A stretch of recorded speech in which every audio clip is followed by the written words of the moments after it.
शिव महापुराण का चरित्र करा। जिस समय पर संतान की प्राप्ति नहीं होती या किसी कारणवश किसी कारण से हमारे यहां वंश की वृद्धि नहीं होती, तब देवाधिदेव महादेव की आराधना पारिजात के फूल से करी जाती है। अब उस पुष्प को चढ़ाने का एक तरीका है, जरा ध्यान दीजिएगा। पंच पुष्प शिव महापुराण की कथा आप लोग सुनने के लिए बैठे हो, बड़ी आस लगाकर बैठे हो, उसको समझिए। पंच पुष्प में से एक पुष्प पारिजात का फूल,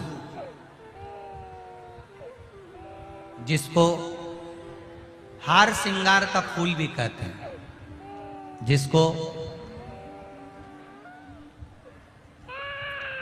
शिडली का फूल भी कहते हैं। पारिजात हार श्रृंगार, मैं निवेदन करूंगा आस्था चैनल से कि पारिजात का जो पुष्प है उसका दर्शन भी आप सभी श्रोता भाई बहनों को टीवी के माध्यम से कराते जाए। जितने लोग टीवी पर कथा सुन रहे हैं, जितने लोग फेसबुक यूट्यूब पर कथा सुन रहे हैं, वो भी इस पारिजात के फूल का दर्शन अवश्य करें। और एलईडियां लगी हुई हैं, उन पर भी आप आराम से पारिजात के फूल का दर्शन कर सकते हैं। पारिजात का पुष्प, हार श्रृंगार का फूल, ऊपर से सफेद, नीचे जो उसकी डंडी होती है वो थोड़ी नारंगी होती है, संतरे के कलर की होती है, नारंगी कलर। महाराज,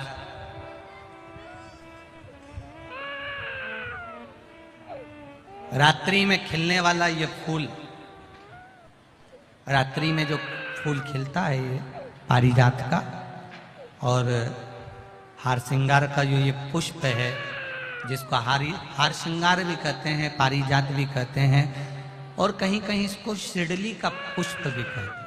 ऊपर से सफेद होता है, नीचे उसकी जो डंडी होती है वो नारंगी कलर की होती है।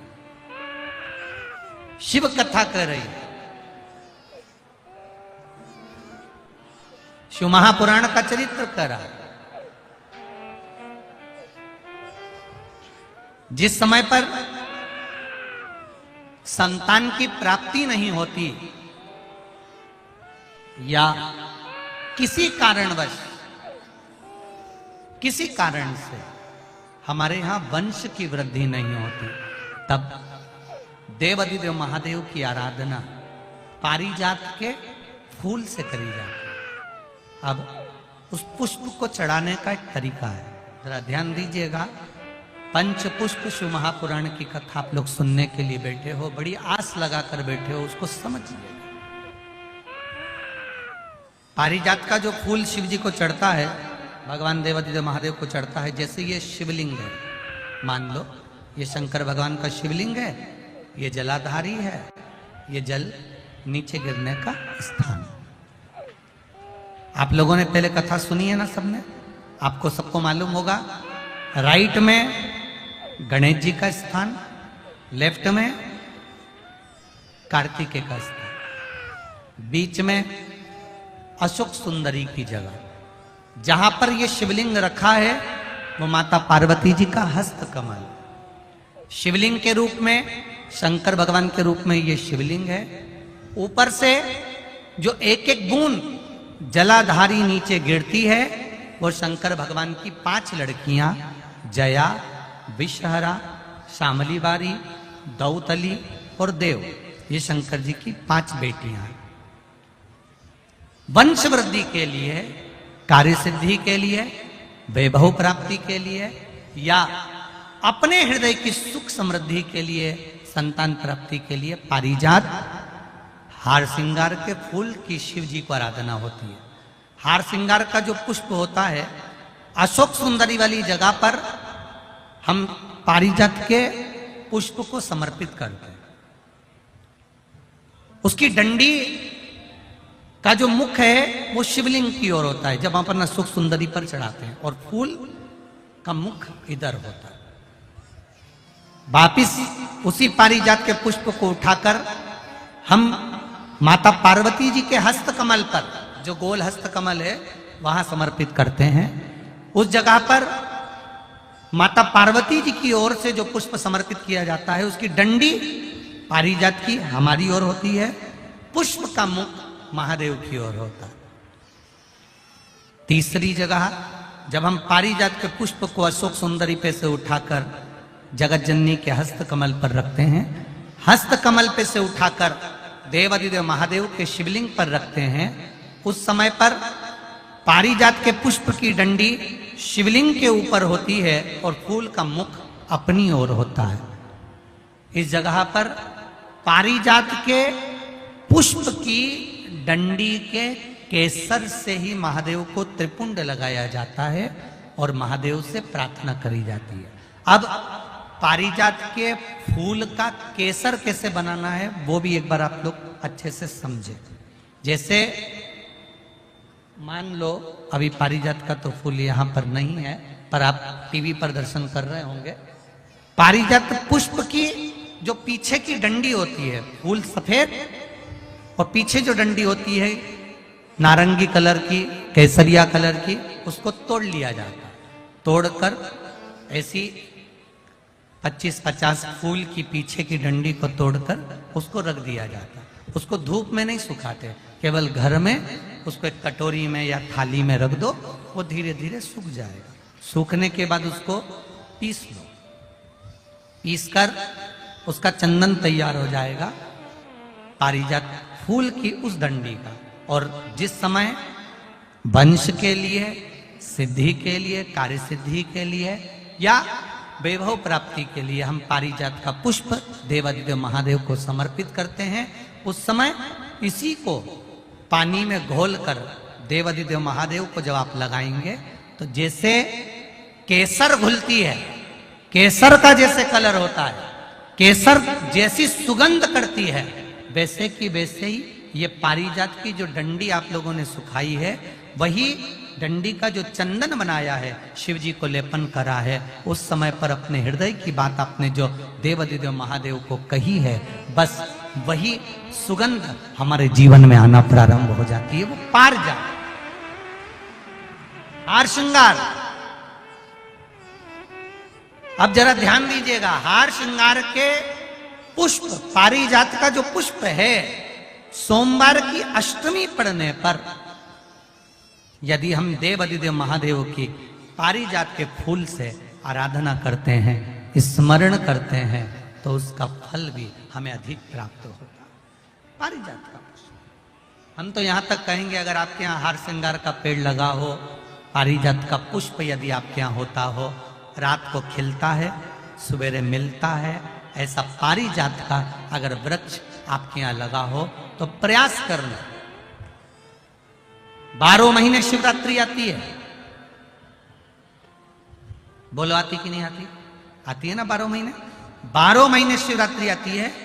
कैलेंडर पर एक गोला बनाकर रख देना कि हमको ये शिवरात्रि आई है, हर महीने की शिवरात्रि तुम्हारे ध्यान में रहेगी। एक पारिजात का पुष्प, हार श्रृंगार का पुष्प, एक अगर देवादिदेव महादेव को आपने चढ़ाना चालू कर दिया, समर्पित करना प्रारंभ कर दिया, तो आपको पीछे पलट कर देखने की जरूरत नहीं पड़ेगी, महादेव हाथ पकड़ ही रहता। पारिजात का पुष्प शिव को समर्पित।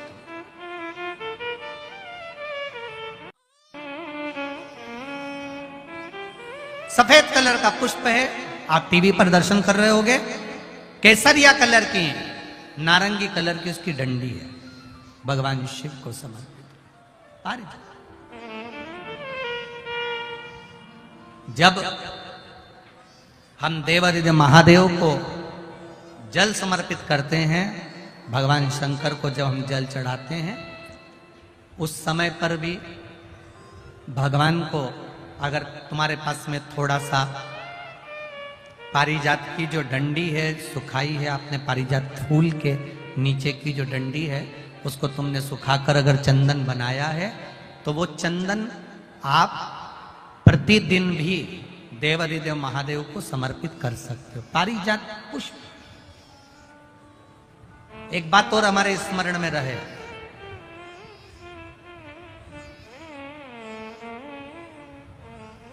भगवान शिव को जो ये 5 तरह के पुष्प समर्पित करे जाते हैं, इन पुष्पों की डंडी जो पीछे लगी होती है इसको तोड़ा नहीं जाता शिव जी को चढ़ाते समय। इसका स्मरण आपको रहे।